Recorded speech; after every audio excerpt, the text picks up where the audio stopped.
Hi again, everyone. I'm Dr. Jim Bragman with another episode of Prescription for Your Health. We're in the midst of some of the most stressful times in American history, and a lot of people are feeling down the dumps and frankly downright depressed.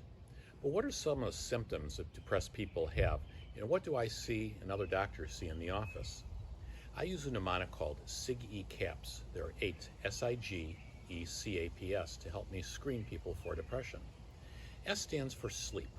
People who are depressed either wake up early in the morning around 1 or 2 o'clock in the morning and can't fall back asleep, or they may get 8-9 hours of sleep and they're still exhausted. Now, this is assuming, of course, that they don't have any chronic diseases or cancer or what we call autoimmune diseases where the body engages in friendly fire against. I stands for interest.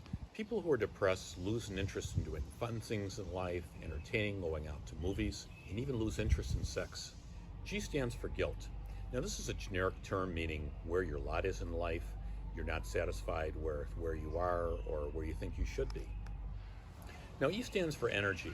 Now, people who are depressed are really low on their energy. They just can't get up and go. They're tired all the time. They just are having a hard time pursuing things that are fun as well. Now, C stands for concentration. Now, people who are depressed have a difficult time absorbing new things and reading material, or they could be watching a sports show or a news program, and they just take way longer to absorb what would take them seconds or a one-time read. A stands for appetite. Most people who are depressed eat like horses and they gain a lot of weight and they just lose that self-control. But as many as 10 to 15% of people go the opposite direction. They lose their appetite and they can actually lose as much as 10 to 15% of their body weight. Now, P stands for psychomotor retardation, which is a very fancy way of saying people who know you well or a loved one or a close friend say, "Hey, you really seem like you're moving in slow motion, you're dragging. What's up?" Now, S stands for suicide, but most people don't quite get to that point. You may ask the question, are you feeling hopeless, helpless, worthless, no purpose in life? And some people, have you ever felt like harming yourself or taking your own life? So now I've given you the signs and symptoms. There's good news though. There is a silver lining and there is a way to rectify the situation. So now that we know that there is a silver lining, what can you do? Well, we often start with what's known as cognitive behavioral therapy or talk therapy.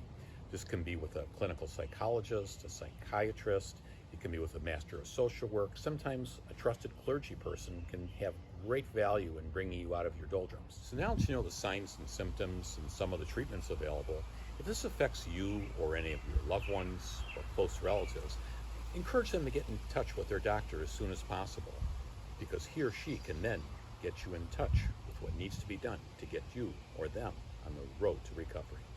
With another prescription for your health, I'm Dr. Jim Bragman.